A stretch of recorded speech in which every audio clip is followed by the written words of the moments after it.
మీ అందరికీ welcome to Surekha బెడ్దే channel. ఈరోజు మనము ఉప్పు తొక్కు పెట్టుకుంటున్నాము. దానికి సంబంధించి పోపు కోసం మనము ఇక్కడ అన్నీ సిద్ధం చేసి పెట్టేసుకున్నాము. ఇప్పుడు మనము నెక్స్ట్ వెంటనే పోపు కోసం స్టవ్ మీద ఒక గిన్నె పెట్టేసుకున్నాము. అందులో నూనె వేసుకొని అది బాగా వేడైన తర్వాత అందులో ఆవాలు వేస్తున్నాము. ఆవాలు బాగా చిటపటలాడాలి. చిటపటలాడే వరకు మనం వెయిట్ చేద్దాము. ఎందుకంటే ఇక్కడ మనం పోపు ముందుగానే పెట్టుకుంటాము. పోపు పూర్తిగా చల్లారిన తర్వాత మనం పచ్చళ్ళలో కలుపుతాము కాబట్టి ముందుగా మనం పోపు సిద్ధం చేసి పెట్టుకుంటున్నాము. ఇప్పుడు చూడండి, ఆవాలన్నీ బాగా సౌండ్ వస్తున్నాయి, చిటపటలాడుతున్నాయి. సో ఒకసారి ఇలా బాగా సౌండ్ వచ్చే వరకు వెయిట్ చేసి ఒకసారి కలుపుకొని బాగా అవి ఆవాలు బాగా మగ్గిన తర్వాత మనం ఇక్కడ స్టవ్ ఆఫ్ చేసేస్తాం. ఆఫ్ చేసిన వెంటనే జీలకర్ర వేస్తాము. ఎందుకంటే జీలకర్ర తొందరగా మనకి రంగు మారిపోతుంది.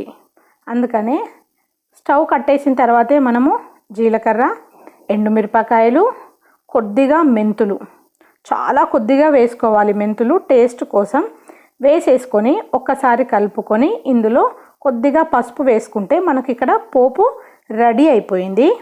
దీని తర్వాత మనము నువ్వులని కొద్దిగా వేయించుకొని ఇక్కడ పేస్ట్ లాగా చేసి పెట్టేసుకుంటాము. ఎందుకంటే ఇది నువ్వు తొక్కు కాబట్టి. సన్న ఆవాలను కూడా తీసుకొని సన్న ఆవాలని మనము పౌడర్ లాగా చేసుకొని జల్లించి పెట్టుకోవాలి. మనం ముందుగా ముక్కల్ని మంచిగా తుడుచుకొని పెట్టుకోవాల్సి ఉంటుంది. మనం బయట నుంచి వీటిని కొట్టించుకొని వస్తాం కాబట్టి ఒక్కొక్క ముక్కను తీసుకొని కంపల్సరిగా మనం ఒక బట్టతోటి వాటిలో ఉన్న జీడి కానీ వాటిలో ఇంకేదైనా ఉంటే అదంతా తీసేసి ప్రతి ముక్కని ఒక్కొక్క ముక్క తీసుకొని ఒక బట్టతో చక్కగా తుడుచుకుంటూ పక్కన పెట్టుకోవాలి. ఇలా తుడుచుకున్న కాయలే మాత్రం తొక్కుకు మనకి ఎక్కువ రోజులు నిల్వ బాగా ఉంటాయి. సో ఇప్పుడు అయితే మనము ఇక్కడ పచ్చడకు అన్నీ రెడీ ఉన్నాయి కాబట్టి ఇంకా పచ్చడి కలుపుకుందాము. ఇక్కడ చూడండి, మనము ఉప్పు వేసుకున్నాము ఒక బౌగాన్లో ఫస్ట్. సో దాని తర్వాత మనం ఇక్కడ జీలకర్ర మెంతుల పొడి మామూలుగానే మనం ఎప్పుడు కూరలకు ఎలా చేసుకుంటామో అలాగే చేసుకోవాలండి. కొంచెం జీలకర్రను మెంతులను వేయించి పౌడర్ చేసుకోవడమే, అంతే. సో జీలకర్ర మెంతుల పొడి వేసుకున్నాము. జీలకర్ర మెంతుల పొడి తర్వాత ఆవపు పిండి వేసుకుంటున్నాము. నేను చెప్పాను కదా, ఆవాలని వేయించక్కర్లేదు, మనం డైరెక్ట్గానే ఆవాలను మిక్సీలో పొడి చేసుకొని జల్లించి పెట్టుకోవాలి. సో మనం ఇంకా ఇది ఆవపిండి వేసుకుంటున్నాము. ఈ నువ్వుల తొక్కులో మనం కారం పొడి వేసుకోకూడదు, అందుకని కొంచెం ఆవపిండి ఎక్కువగా వేసుకొని ఇవన్నీ ఒకసారి బాగా కలిపేసుకున్నాము. కలుపుకున్న తర్వాత అందులో మనము ముందుగా సిద్ధం చేసి పెట్టుకున్న నువ్వుల పేస్ట్ని వేస్తున్నాము. మనము ఉప్పు నీళ్ళు పోసుకుంటూ పేస్ట్ చేస్తాము. నువ్వులు వేయించుకున్న తర్వాత ఉప్పు నీళ్ళు పోసుకొని పేస్ట్ చేసుకున్నది, అది నువ్వుల పేస్ట్ వేసిన తర్వాత పసుపు వేసేసుకుంటున్నాము ఇక్కడ. సో ఇదంతా ఒకసారి మంచిగా కలిపేసుకుందాము.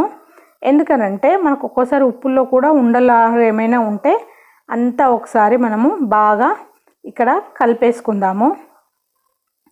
నువ్వులని జాగ్రత్తగా వేయించుకోండి, ఎక్కువ మాడకుండా చూసుకోండి. దూరగా ఉన్నప్పుడే తీసేసి చల్లారిన తర్వాత ఉప్పు నీళ్ళు పోసుకొని దాన్ని పేస్ట్ లాగా చేసేసుకోవాలి.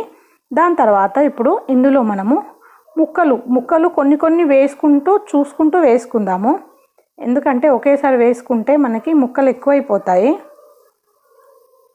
కొన్ని ముక్కలు చూసుకుంటూ వేసుకుంటూ కలుపుకుందాము. సో ఇక్కడ ముక్కలు వేసిన తర్వాత మనం కొన్ని కాయల్ని ఏం చేసామంటే కొట్టించకుండా అలాగే పెట్టుకొని తురుముకొని పెట్టుకున్నాము. ఇప్పుడు అయితే మనము ఆ తురుముకున్న గుజ్జును వేసేసుకుంటున్నాము. కొన్ని మామిడికాయల్ని, ఒక 2 మామిడికాయల్ని తురుములాగా చేసుకున్నాము. ఇది కూడా మనకి ఎసరు బాగా ఉండడానికి టేస్ట్గా వస్తుంది, పుల్లగా వస్తుంది. అందుకని ఒక 2 మామిడికాయలు తురుముకున్నాము. ఇప్పుడు ఆ తురుముకున్న మామిడికాయలను కూడా మనం వేసేసుకున్నాము. వేసుకొని ఒకసారి కలుపుకొని చూసుకుంటున్నాము మనకి సరిపోయిందా లేదా అని. ఇట్లా మనము చేయితో బాగా కలుపుకోవాల్సి ఉంటుంది. ఎందుకంటే ముక్కలకి మనం వేసిన ఈ పొళ్ళు కానీ అన్నీ బాగా పట్టాలి. నేను అందుకే మళ్ళీ చెప్తున్నాను, ఇది నువ్వుల తొక్కు కాబట్టి దీంట్లో మనము అసలు కారం పొడి అనేది అస్సలు వేయట్లేదు. కారం పొడి అస్సలు ఉండనే ఉండదు ఇందులో. అందులో ఇప్పుడు మనము కొన్ని ఎల్లిపాయలు, ఇందులో ఎందుకంటే మనము అల్లం వెల్లిగడ్డ పేస్ట్ కూడా వేయలేదు, కొన్ని ఎల్లిపాయలు, కొన్ని మన పచ్చళ్ళ ముక్కల్లో వచ్చిన జీడి గింజలు ఉంటాయి కదా, అవి కొంచెం ఆంచనకు మాత్రమే జీడి గింజలు వేసుకుంటాము, ఎల్లిపాయలు వేసుకుంటాము. ఎందుకంటే మనం ఇందులో అల్లం వెల్లిగడ్డ పేస్ట్ కూడా వేయం కాబట్టి. ఇది ఉప్పు తొక్కు అంటారు. ఇందులో నువ్వులు, ఆవ పొడి బాగా టేస్ట్ వస్తుందన్నమాట. ఇప్పుడు చూడండి, మనము ముక్కల్ని చూసుకుంటూ వేసుకుంటున్నాము. ఇంకా కొన్ని ముక్కలు పడతాయి, సో అందుకనే మనము చూసుకొని కలుపుకొని వేసుకుంటూ ఉన్నాము. బాగా కలుపుకోవాల్సి ఉంటుందండి దీన్ని. ఈ ముక్కలకి మనకు ఈ గుజ్జుకు సరిపడా ముక్కలు కొన్ని కొన్ని వేసుకుంటూ కలుపుకుంటూ, చాలా ఓపికతో కూడుకున్న పని ఇది. పచ్చడి మనకు సంవత్సరం అంతా నిల్వ ఉంటుంది కాబట్టి ఎంతో ఓపిక చేసుకొని మనం ఇది చేసుకోవాల్సి ఉంటుంది. కొన్ని కొన్ని ముక్కలు వేసుకుంటూ కలుపుకుంటూ చూసుకుంటూ ఉండాలి. ఎక్కువ ముక్కలు వేసేసామంటే సో పచ్చడి అంత టేస్ట్గా ఉండదు. ఇది నువ్వుల పచ్చడి చాలా ఎక్కువ మందికి ఇది తెలియదు, చాలా కొద్ది మందికే తెలుస్తుంది, కానీ టేస్ట్ మాత్రం చాలా బాగుంటుంది, సంవత్సరం అంతా నిల్వ ఉంటుంది. సో ఇది ఇక్కడ ఇప్పుడు మనం కలిపేసుకున్నాము. ఇప్పుడు దీంట్లో మనం ముందుగా రెడీ చేసి పెట్టుకున్న పోపును వేసేసుకుంటున్నాము.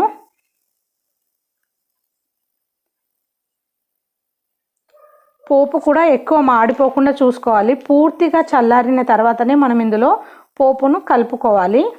ఇప్పుడు పోపు వేసేసుకున్న తర్వాత ఇప్పుడు దీన్ని ఒకసారి బాగా కలిపేసుకుందాము. దీంట్లో కొంతమంది ఈ పచ్చడిలో వాటర్ కూడా వేస్తారండి. మనకి ఇంకొంచెము గట్టిగా అనిపిస్తే కనుక ఉప్పు నీళ్ళు ఒక హాఫ్ గ్లాస్ వేసుకోవచ్చు. మేమైతే ఇక్కడ వేయలేదు. ఇప్పుడు ఇదంతా రెడీ అయిపోయింది. దీన్నైతే ఇంకా మనము డబ్బాలో కానీ మర్తుమాన్లో కానీ వేసేసి పెట్టుకోవాలి. మర్తుమాన్ అయితే ఇంకా బాగుంటుంది. సో ఇప్పుడైతే ప్రజెంట్ మర్తుమాన్ లేదు. సో తర్వాత ఊరిన తర్వాత మేము దాన్ని మర్తుమాన్లోకి వేసేసుకుంటాము. ఇప్పుడైతే డబ్బాలోకి దీన్ని వేసేసుకున్నాము.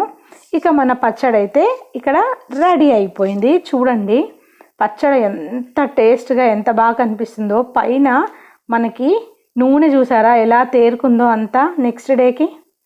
సో ఈ పచ్చడి ఇలా ఉంటుంది, చాలా బాగుంటుంది. మీకు ఈ వీడియో నచ్చిందని అనుకుంటున్నాను. నచ్చితే కనుక నా ఛానల్ తప్పకుండా సబ్స్క్రైబ్ చేసుకోండి. సబ్స్క్రైబ్ చేసుకున్న వెంటనే ఒక బెల్ ఐకాన్ వస్తుంది, దాన్ని క్లిక్ చేయండి. దానివల్ల నేను ఎప్పుడు వీడియో పెట్టినా మీకు వచ్చేస్తుంది. నా వీడియోని తప్పకుండా లైక్ చేయండి అండ్ మీ ఫ్రెండ్స్ అండ్ రిలేటివ్స్కి షేర్ చేయండి. Thank you for watching my video. మళ్ళీ నెక్స్ట్ వీడియోలో కలుసుకుందామండి. అప్పటి వరకు టాటా, బాయ్ బాయ్.